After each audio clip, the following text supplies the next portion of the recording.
আমার মাংস নিয়ে পরীক্ষা করছে, আমার ক্যান্সার ধরা পড়ছে। আমার আব্বা আম্মু যা পারছে চিকিৎসা করাইছে, এরপরে তাকেও কিছুই নাই। আর আমরা এখন ভাইয়ের মায়ের সাথে কথা বলবো। আসসালামু আলাইকুম। ওয়ালাইকুম আসসালাম। আমার বেটা 7 বছর কালে পায়ের ব্যথা ফুলে উঠছিল, চিকিৎসার পারছে 3 মাস। তারপরে ডাক্তার কাছে নিয়ে চিকিৎসা করছিলাম, করার পরে আল্লাহ একটু আরাম করছিল। আবার পুনরায় পেট ব্যথায় চিকিৎসা পারছে, ফের ডাক্তারকে দেখাইছি। তারপরে মাজার মধ্যে ব্যথা, উঠবে তো পারেনি, একবার শেষ হয়ে গেছে। আমি তো ধরে ধরে বসাইবেরও পাইনি, অবস্থা এনে ক্যান্সার।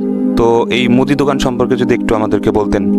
যাই হোক, সদাই তুলছিলাম, এমনি শেষ হয়ে গেছে, আর আমি আনতে পারতেছি না। মানে বাড়ির অবস্থা ভালো না, সব দিক দিয়ে কষ্ট। আমি আর কি দিয়ে টাকা দিয়ে আর আমি সদাই এনে আর বেচাকিনি করবো। মানে আপনারা যা সাহায্য করবেন, যা করবেন, ওই দিয়ে আমার। আমরা এখন দেখতেছি একটা মায়ের কান্না, ঠিক মতো কথা বলতে পারতেছে না তার সন্তানকে নিয়ে। এই অবস্থায় আসলে কথা বলাও যায় না, তার যে পারিবারিক যে অবস্থা। আপনারা যদি তার বাড়িটা একটু দেখতেন তাহলে বুঝতে পারবেন যে তারা আসলে কি করুণ অবস্থায় আছে। এই ভাই যে চিকিৎসা করছে, সেই চিকিৎসার যত কাগজগুলো ছিল সেগুলো আমি আপনাদেরকে একটু একটু করে দেখাবো। আল শেফা ক্লিনিকের হচ্ছে কাগজ, একটা ক্লিনিকের এখানে যাবতীয় যত কিছু আছে এখানে আছে।